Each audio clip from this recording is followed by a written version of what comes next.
lied and used fake documents to obtain the interview with my mother, made lurid and false claims about the royal family, which played on her fears and fueled paranoia.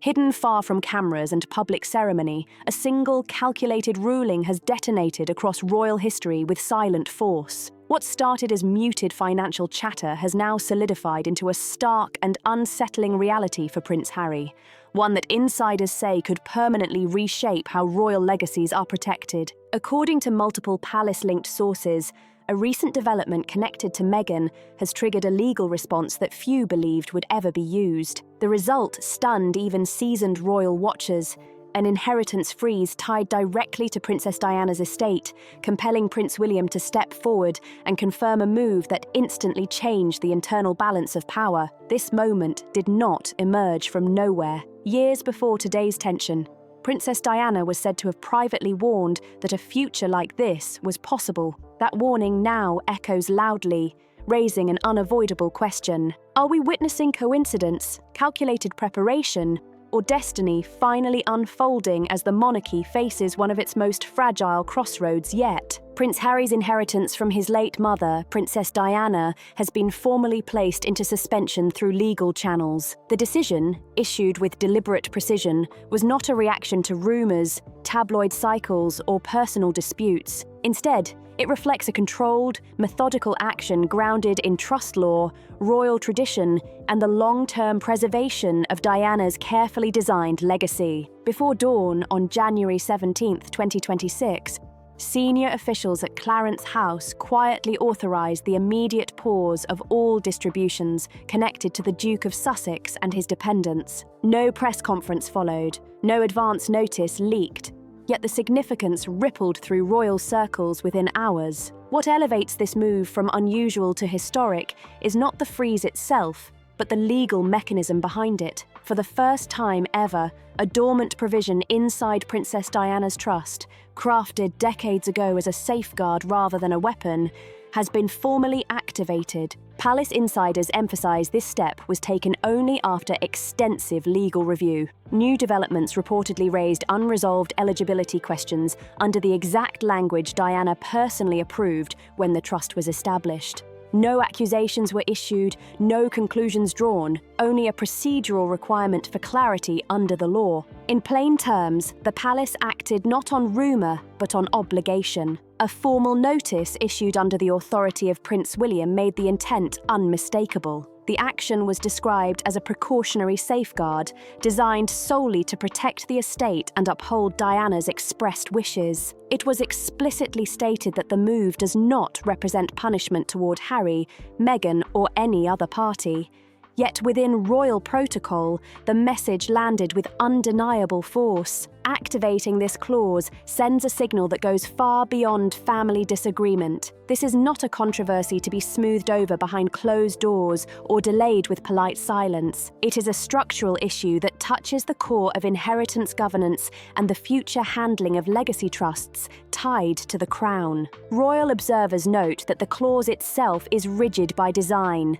It does not evaluate conduct, reputation, or public opinion. Its scope is narrow, specific, and unyielding, focused solely on legal and biological verification when questions arise. Until those questions are formally addressed, nothing moves forward. No funds are released, no trusts distributed, no assumptions accepted. What once appeared to be a private family matter has now escalated into an institutional moment that could influence how the House of Windsor approaches transparency, verification, and legacy protection for generations. The freeze marks a rare display of decisive authority within the modern monarchy. It underscores how tradition, law, and foresight can intersect suddenly, altering lives without warning. The palace has acted, the trust is secured, and uncertainty now fills the space left behind. How Prince Harry responds remains unknown. What additional details may surface as legal review continues is equally unclear. Some online voices have framed the freeze as being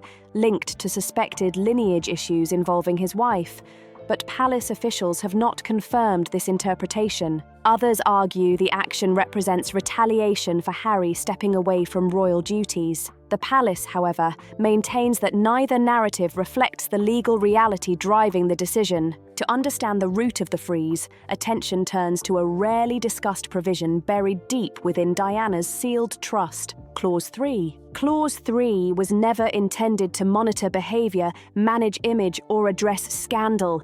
Its function is far more fundamental and far more serious: bloodline certainty. The clause exists for one purpose only: to restrict access to trust distributions unless biological descent from Diana's sons can be legally verified when eligibility questions arise. For decades, it remained untouched, regarded by palace lawyers as an extreme contingency rather than an active safeguard. Its enforcement now marks a turning point. By allowing Clause 3 to activate, Prince William has effectively acknowledged that Diana's long-dismissed concern was neither emotional nor symbolic, but a calculated legal precaution written for precisely this kind of moment. Royal archivists later confirmed that Diana personally insisted on including the clause during the mid-1990s, a period marked by her growing distance from palace systems but heightened clarity as a mother. At the time, she reportedly feared that her youngest son could one day face vulnerability, not driven by malice or betrayal, but by confusion born from silence, secrecy, and unanswered questions. She believed that truth delayed long enough could become damaging without anyone intending harm. Clause 3 was quietly categorized as maternal foresight, an understandable safeguard from a mother under extraordinary pressure. Few expected it to ever be enforced, but the future Diana prepared for has now arrived. By triggering the clause, William transformed a private warning into enforceable trust law. The provision does not accuse, speculate, or imply wrongdoing. It simply pauses and requires confirmation before proceeding. Until that confirmation exists, access to the inheritance remains suspended, untouched, and immovable. The freeze is not disciplinary action. It is a procedural standstill, a legal breath held in anticipation of clarity. Yet its implications are enormous. What was once a sealed protective measure has become a public signal that questions once avoided can no longer be deferred. William has chosen certainty over sentiment, structure over silence. He has allowed his mother's quiet concern to step fully into the light and operate exactly as she intended. Until verification is complete, the inheritance remains locked, guarded not by suspicion, but by a clause written decades ago by a mother determined that truth, whenever it arrived, would finally matter. This moment reminds the world that royal legacies are not built on wealth alone. They are carried through responsibility, foresight, and the courage to confront what history leaves unresolved. The unveiling of Clause 3 made the freeze possible. But why was Diana allowed such control in the first place? The answer lies in English law. Under the principle of testamentary freedom, Princess Diana possessed extraordinary authority over her estate. She had the legal right to decide who inherited, under what conditions, and at what time. She could impose delays, require proof, or suspend access entirely if circumstances demanded it, and the law would support her. This stands in sharp contrast to other regions of the UK. In Scotland, close relatives are guaranteed a portion of an estate regardless of the deceased's wishes. England and Wales provide no such automatic entitlement. There, a will reflects the mind of its creator with minimal interference. For Diana, this meant her estate was more than money. It was a tool, a mechanism she could shape deliberately to protect her intentions long after her death. Because of this legal framework, Diana was fully entitled to build safeguards into her trust. These were not emotional gestures or symbolic warnings. They were lawful mechanisms written with precision and foresight. She could demand verification, pause distribution, or require conditions to be met without apology. Clause 3 emerged directly from this freedom. It did not push against the law. It operated squarely within it. Carefully constructed, fully valid, and rooted entirely in Diana's legal authority, the clause may appear unusual, but it was neither radical nor improper. Many trusts delay inheritance until beneficiaries meet age thresholds or specific conditions. Diana's clause focused on lineage certainty, a concern English law fully permits. What makes Clause 3 striking is not its legality, but its intention. Diana understood that wealth can complicate lives rather than protect them. She believed inheritance should follow truth, not assumption. The clause was designed to slow the process, not accuse or condemn. It created space for clarity before access, ensuring that what was passed on rested on firm ground. Far from being imposed by advisors or palace lawyers, Clause 3 was entirely Diana's decision. It reflected her understanding of the system and her determination to use it wisely. Diana did not treat her legal freedom like a reckless escape. She handled it with discipline and intent. Every condition was placed deliberately. Every phrase weighed carefully to protect rather than provoke, and every safeguard designed to outlast emotion and noise. Clause 3, when viewed through this lens, was never extreme at all. It was simply the logical outcome of a woman exercising her legal rights fully and thoughtfully under English law. Diana was given the authority to shape her legacy, and she used that authority with foresight, restraint, and quiet resolve. But law alone does not explain why this clause now stands at the centre of royal decision-making. Beyond statutes and trust language, other forces reinforced its relevance, and they came not from gossip or pressure, but from the past itself. What finally compelled the Crown to act in this fictional narrative was not rumour, headlines, or public opinion. It was a handwritten letter, preserved for decades, written by Diana herself. The letter was personal, unguarded, and deeply human. Penned in the summer of 1996, it was quietly kept by her former butler, Paul Burrell, and remained untouched through years of silence. During a routine yet unusually thorough review of royal inheritance materials,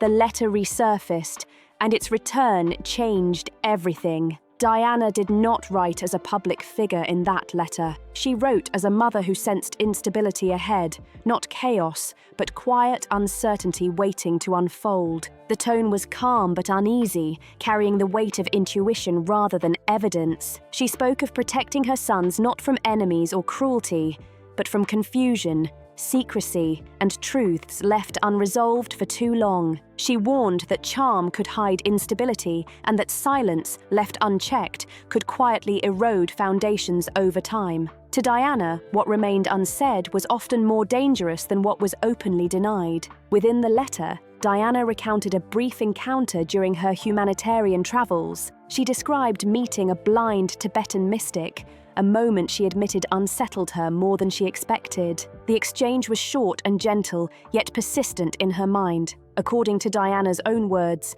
the mystic spoke of futures shaped by hidden divisions, bloodlines pulled apart, and institutions weakened not by attack, but by delayed truth. The warning was not theatrical or dramatic.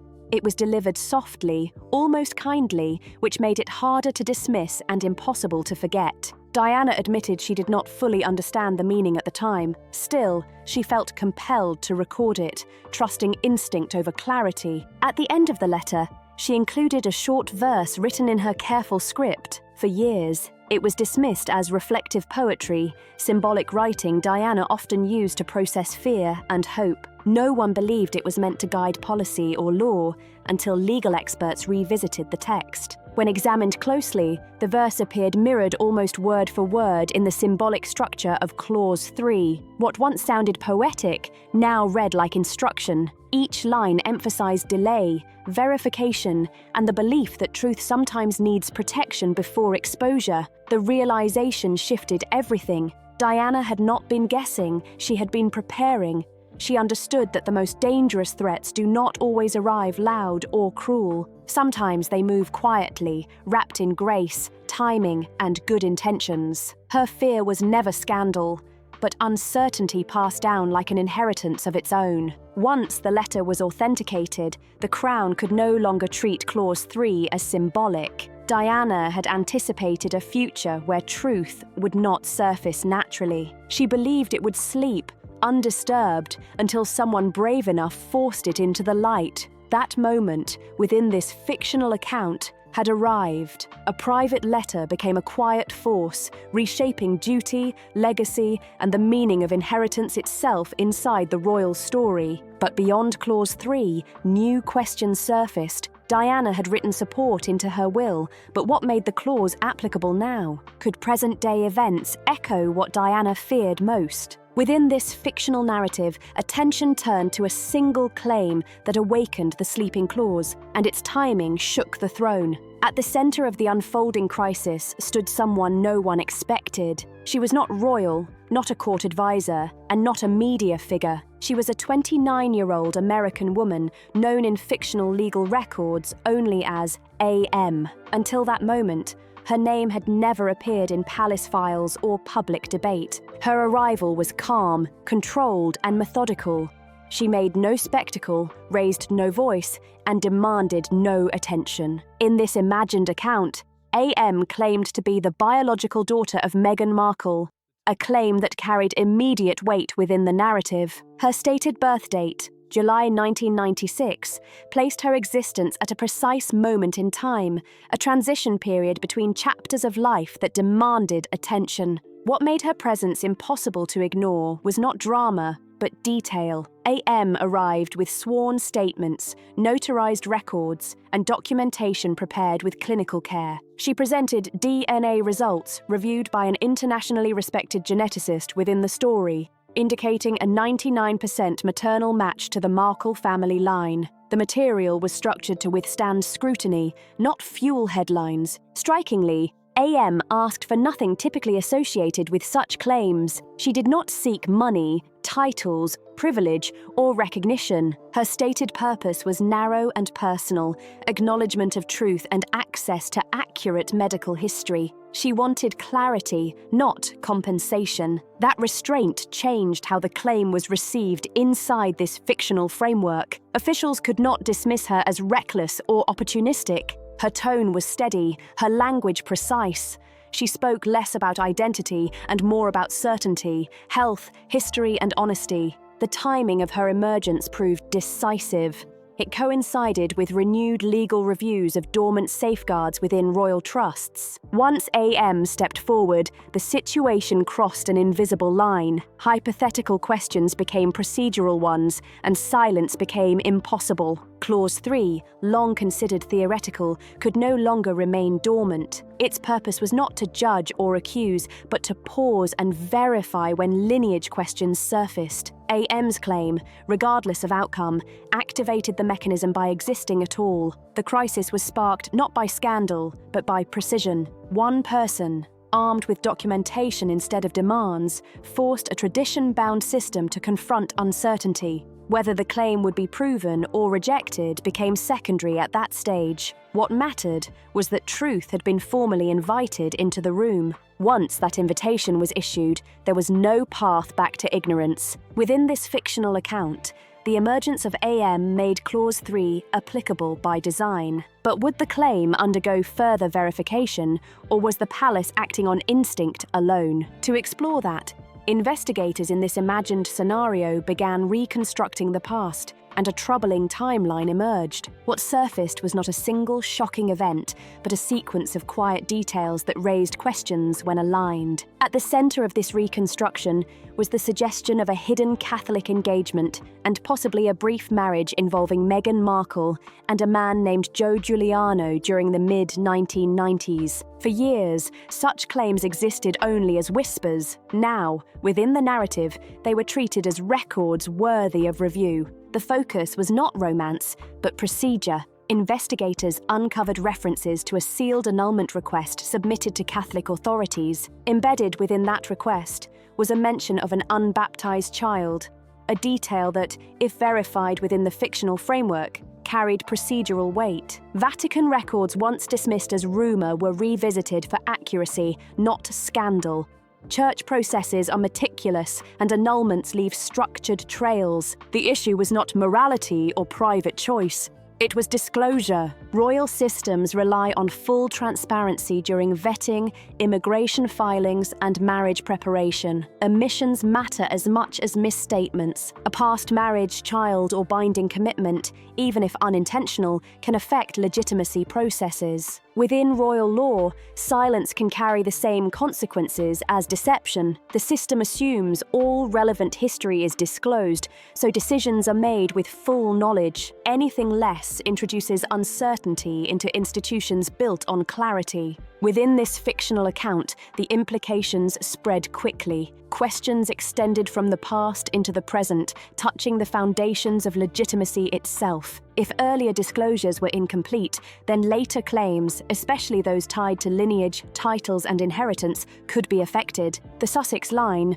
once thought firmly established and legally settled, suddenly appeared vulnerable, not to accusation, but to procedure. What unsettled palace officials most was not what might be proven wrong, but what had never been examined at all. The system, built on assumptions layered over centuries, had quietly relied on continuity rather than interrogation. And yet continuity, when untested, is not certainty. The chronology did not suggest deception in the conventional sense. There was no smoking gun, no overt contradiction demanding public reckoning. Instead, there were gaps, administrative pauses, undocumented transitions, informal recognitions accepted without formal verification. Gaps that had once seemed inconsequential now stood out precisely because of their absence. In institutions where lineage is law, absence becomes presence the moment it is noticed. Once noticed, those gaps demanded attention. The inquiry did not accuse. It paused. That pause alone was enough to shift the balance. Within the palace, silence is never neutral. A pause signals review,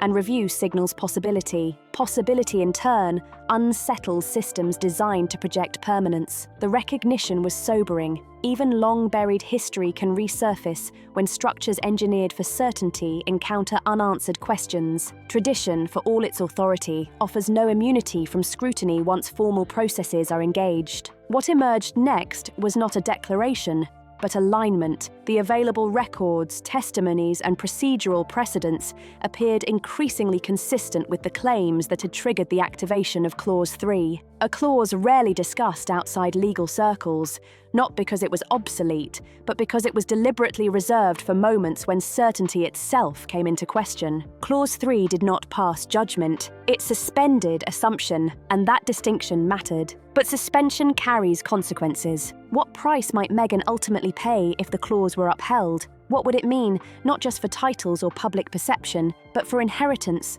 legitimacy, and institutional recognition? These questions no longer belonged to rumour or commentary. They had entered the domain of process. As one senior aide later described it, once the machinery starts, it does not stop to explain itself. The collapse unfolded on two fronts. Within the monarchy, the shift was swift, controlled, and almost invisible to the public eye. Insiders privately referred to it as legacy lockdown, a coordinated effort to contain exposure, safeguard succession, and remove all non-essential variables from the equation. This was not punishment, it was insulation. Every move was precise, measured, and deliberately unannounced. Prince William authorised the suspension of all references, projects, and financial instruments linked to the Sussex branch. The action was administrative, not emotional. There were no statements, no briefings, no visible gestures.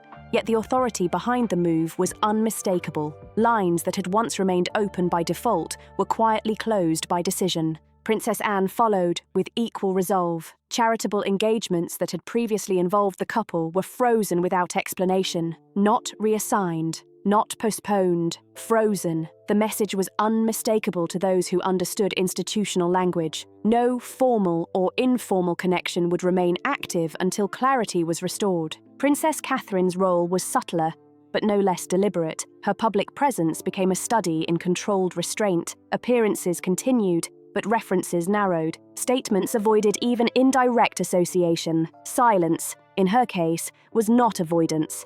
It was strategy. In a system where every word is passed, omission speaks volumes. The monarchy would continue uninterrupted, There would be no shortcuts, no accommodations, and no transatlantic distractions. The Crown does not chase narratives, it waits for them to resolve. Across the Atlantic, the shift took a different form. Hollywood does not freeze assets or issue decrees, it withdraws. At first, the retreat was nearly imperceptible.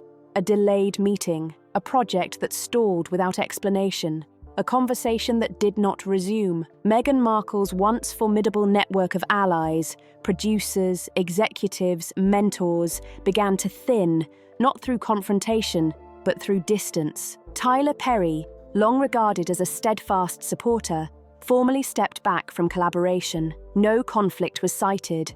No public disagreement occurred. The separation was professional, polite, and final. Others followed in quieter ways. Scheduling conflicts emerged. Strategic pivots were announced. Projects in development entered indefinite holding patterns. Media platforms paused releases. Initiatives were shelved. What had once been framed as resilience, a bold assertion of independence, now began to resemble isolation. Not dramatic, not hostile, but unmistakable. Influence evaporates differently than power. Hollywood runs on momentum, visibility sustains relevance, and relevance sustains opportunity. Without allies actively reinforcing a narrative, silence ceases to be protective. It becomes a vacuum. Legal strategy began to eclipse narrative control. Silence, once wielded as a shield against scrutiny, grew heavy without recalibration. The absence of proactive communication left space for speculation, reinterpretation, and unease. In Windsor, the strategy was defensive but disciplined. Maintain continuity, enforce protocol, prevent distraction. In Los Angeles, the effect was more diffuse but no less consequential. An industry built on presence does not punish absence, it simply moves on. Doors closed quietly. No shouting, no public rejection, just a recalibration of access. Professional, social, and institutional gates shifted behind the scenes. Channels once taken for granted no longer operated as expected. The difference between power and presence became stark. Influence without participation fades. Visibility without access has limits. As monarchy and media converged in their respective responses, an unspoken truth emerged. When structures tighten, connections fray. Silence, no matter how carefully deployed, eventually carries consequences. One empire fortified itself through discipline, the other withdrew through indifference.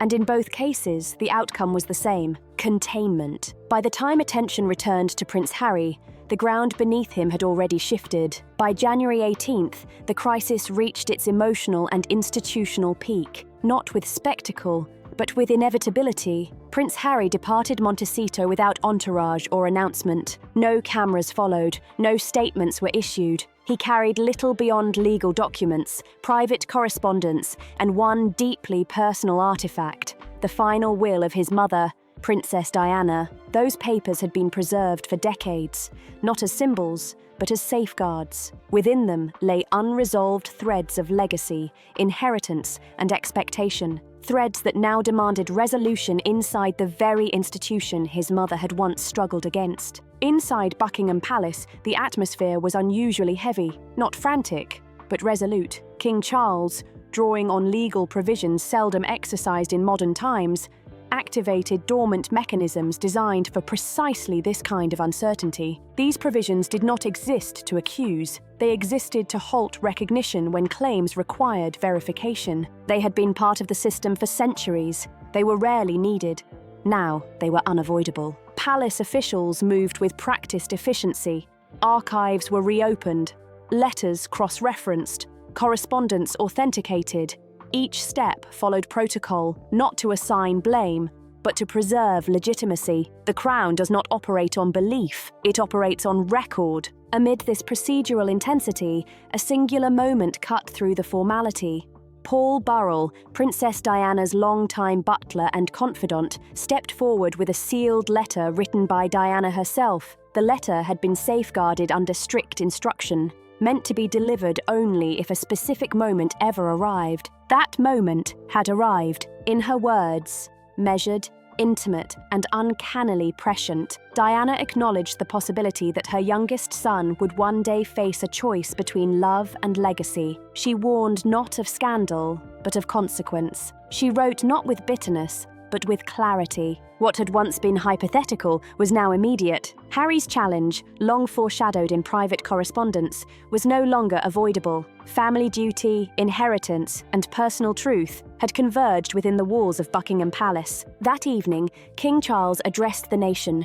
His tone was restrained, his words carefully chosen. There was no indulgence in rumour, no acknowledgement of gossip. He spoke instead of stewardship, of responsibility to institution, history, and law. No inheritance without verification, he stated plainly. No restoration without certainty. The address was brief, but its implications were vast. It underscored a reality often misunderstood. The monarchy does not survive through sentiment. It survives through adherence to structure. As palace lights dimmed, one phrase circulated quietly among aides and officials, whispered in corridors shaped by centuries of precedent. Sometimes, to protect the crown, you must let go of the prince. It was not judgment. It was recognition. The era of assumed continuity had ended. What followed was not spectacle, but reckoning, a deliberate, methodical process of verification. Lineage would be examined, records reviewed, legacies reassessed. The survival of the monarchy depended not on preservation of image, but on clarity of truth. For Prince Harry, the path forward was uncertain. For the crown, it was uncompromising. History does not bend for comfort, law does not pause for sentiment, and duty does not negotiate. The reckoning had begun. So what do you make of Harry's inheritance being frozen amid questions tied to Meghan's past? Do you believe clarity will bring reconciliation or final separation? As always, the most revealing conversations happen when different perspectives meet, and we invite you to share yours below. If you've been following this story closely, you'll want to stay with us as it continues to unfold.